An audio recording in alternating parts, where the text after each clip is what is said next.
I like to collect things that remind me of my childhood. I occasionally wander through yard sales or thrift stores looking for old toys like those I once owned, trinkets similar to the kind of thing my grandmother collected, or old souvenirs from places I visited with my parents. This hobby of mine usually produces nothing but happiness. But last summer it was the source of a nightmare. I found it at some little old lady's yard sale, somewhat hidden between a box of old baseball cards and a milk crate full of beat-up action figures. People always joke that Furbies were creepy, but I absolutely adored mine when I was a kid. I considered it more of a friend than a toy and would spend hours talking to it and stroking its fur. While I held the black and white ball of fuzz in my hands, I couldn't help but remember the tea parties and games of house that I played with the pink one I carried everywhere 15 years ago.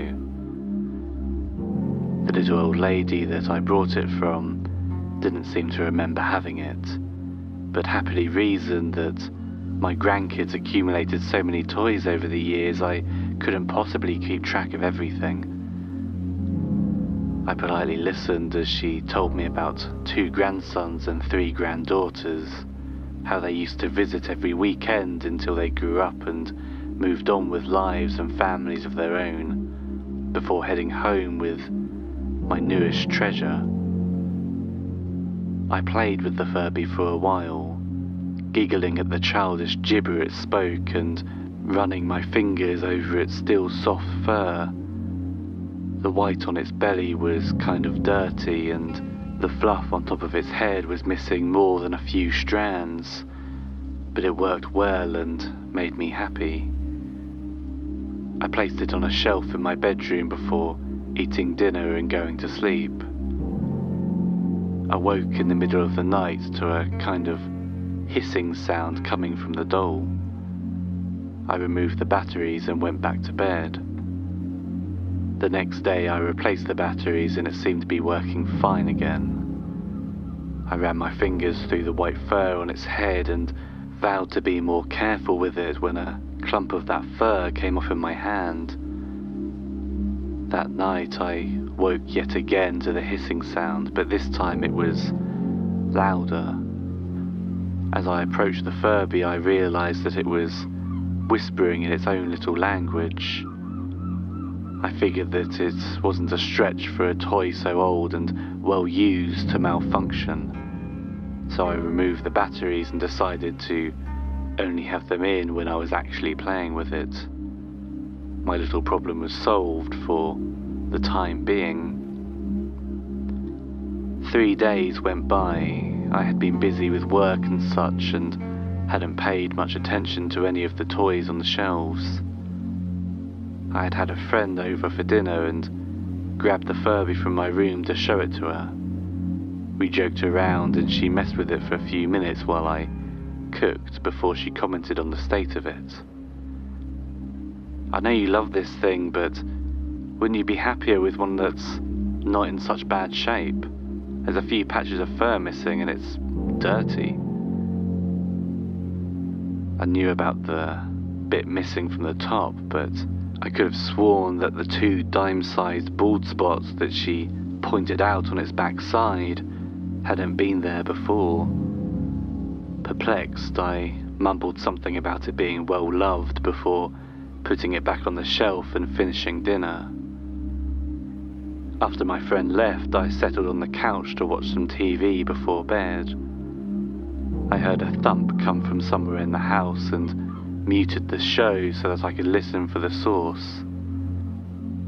Just as I was about to shrug it off as nothing and turn the volume back on, I heard another thump and the hee the Furby makes when you tickle it. I armed myself with the umbrella I kept by the door and slowly made my way into my bedroom, wondering what kind of intruder would stop to play with his victim's toys. It giggled again as I entered the room, ready to strike with my improvised weapon. There was no intruder, and the only sign of something being amiss was the Furby on the floor in the middle of the room. I checked every possible hiding spot, listening intently for footsteps or the other signs of not being alone, before turning to leave the room to check the rest of the house. Right before I walked through the door, I heard the nasally voice of the toy behind me. Bleed. I turned to the toy as a shudder ran through me. I stared at it for a moment, wondering if I'd heard it correctly. The lids of its eyes slowly shut and reopened before it spoke again. Die, bleed, die, hee hee hee. I picked it up and practically ran to the front door to throw it outside. As I shut the door, I heard it laugh again. I tried to continue watching TV, but the little monster on my front lawn prevented me from focusing on what was happening on the screen. After about an hour of jumping at every little noise and nervously glancing at the windows that looked out at the yard, I went to bed and spent the night dreaming about tiny fuzzy demons attacking me. The next morning, I sleepily got ready for work while still trying to shake off the encounter and the nightmares it had caused.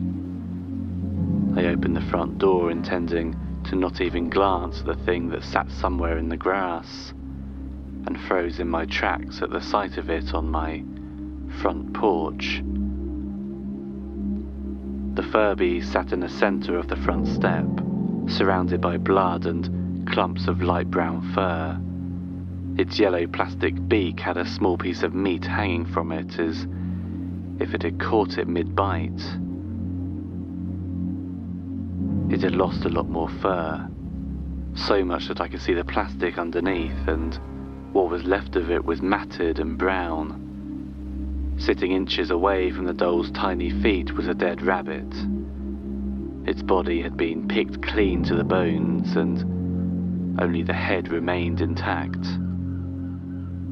Beady little eyes stared into nothingness. The tip of its tongue hung from the side of its mouth and rested in its own blood on the porch's wooden floorboards. I turned away from the gore and gagged as I slammed the door. After running into the bathroom to lose my breakfast, I called out of work and debated what I could do with the tiny terror. My friends and family would think I was crazy. The police would probably take me away. I came to the conclusion rather quickly that I was on my own for this one. I grabbed a couple of garbage bags and some cleaning supplies and cleaned up the mess on my porch. The first thing I did was bag up the Furby and put it in the trash can by the curb. The garbage men would take it away the next day, and just the thought of that made me feel better.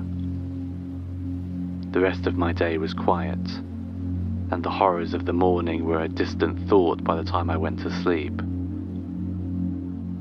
I was jolted awake by an ear-piercing shriek. I looked around my darkened room, trying to figure out where the sound came from, when something slammed against the closed door so hard that a picture fell off the wall next to it. The wailing continued as I grabbed my phone and dialed 911, my hands shaking so badly that I almost dropped the phone as I pressed the numbers. I screamed and cowered in the corner when another slam on the door cracked the wood in the center, threatening to split in half and let the assailant in. Silence filled my home, but the operator stayed on the phone with me until the police came in case whoever was trying to break in was still around.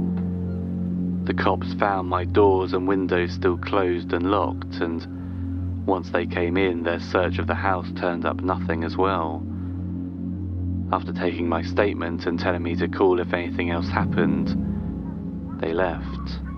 Knowing that I wouldn't be able to sleep anymore that night, I went to grab the blanket off my bed so I could curl up on the couch and watch a movie. I turned on the light in my bedroom and almost jumped out of my skin. The Furby sat in the middle of my bed. There was barely any fur left on it, and its once brown eyes were now blood red. I slammed the door shut and it began howling. It shouted the words bleed and die over and over as it threw itself against the door, splintering the wood along the crack it had made earlier. I grabbed my keys and ran out of the house. It was the middle of the night and I had forgotten to grab my phone and wallet, so I decided to drive around until it was a decent enough hour to knock on someone's door and ask to stay there for a while. Before long I was getting delirious from my lack of sleep and decided to pull over and rest my eyes for a while. It wasn't until I looked around to make sure I was alone that I realised why I had stopped. Right in front of the house of the old lady that sold me the Furby. After arguing with myself for a while, I decided to talk to her in the morning. As I closed my eyes and tried to ignore how uncomfortable it was trying to sleep in the front seat of a car, I thought about how I could get information from her without seeming completely nuts. Before I knew it, I opened my eyes to bright sunlight shining through the windows. I checked my hair in the rearview mirror, stretched my arms and legs, and then walked up the short sidewalk that led to the house. I opened the screen door and knocked, and was surprised when the inner door swung open a bit. I called out a greeting before pushing the door open a little further. When I stuck my head through the doorway, I was assaulted by an awful stench mere seconds before finding the source. The sweet little old lady who had sold me the Furby was lying on her back in the centre of the living room floor. The colour in her once brown eyes had paled and glazed over. Her sagging skin had begun to turn grey. My entrance had spooked a large orange cat that had been tearing away at the skin on her cheek and mouth, leaving a jagged hole through which I could see her teeth and gums. It hissed at me before abandoning its meal and disappearing into the house. The sight and smell drove me back outside, where I retched in the bushes before knocking on a neighbour's door to ask for help. I spent a few hours there, repeatedly explaining to the police why I was there and how I found her. I left out the part about being terrorised by an old plaything and simply said that I wanted to see if she had any toys left over from the yard sale that I could buy. When they finally said I could leave, I got into my car and drove away without yet deciding where I would go. I had travelled about a mile before I heard a rustling sound in my back seat. It was a good thing that no one was behind me, because when I saw the Furby sitting against the passenger side door, I slammed on the brakes and jumped out of the car in panic. It began laughing as I paced in the street with my hands pulling at the roots of my hair, but it was no longer the slow giggle. Instead, it was a heinous cackle, deep and clear, with no hint of the nasal, childlike voice. Tears of anger filled my eyes. I was tired of being scared, done with being bullied by something that I could hold in my hands. More than fed up, I decided to end this. I got back in the car and drove home, clutching the steering wheel so tightly that my knuckles turned white while trying to ignore the laughter and chants of bleed, die that came from the back seat. After parking in my driveway, I grabbed the doll by the ear that hadn't fallen off yet and carried it to the backyard. I threw it in my charcoal grill, doused it with lighter fluid, and threw a match into the basin. I watched as the remaining fur and cloth burnt away before the plastic underneath began to melt. The Furby wasn't laughing anymore. It screamed in agony, its voice getting lower and more distorted as it was reduced to a pile of black plastic goo. When it finally went silent, the flames changed from a bright red-orange to a deep green.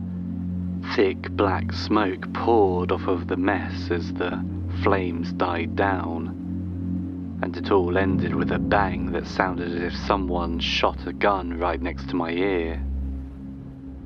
In seconds, the fire went out completely and the smoke cleared.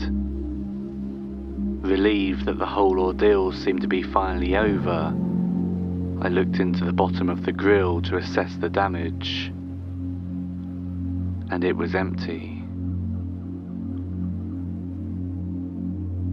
Thank you for listening, and if you enjoyed this video, please remember to subscribe to the channel and like the video, as it helps more people to find it. Join me for live streams on TikTok several times a week. You can find my profile in the description, or just search Bad Dream Baby. And if you'd like even more content, consider subscribing to my Patreon account, linked in the description. Until next time, good night.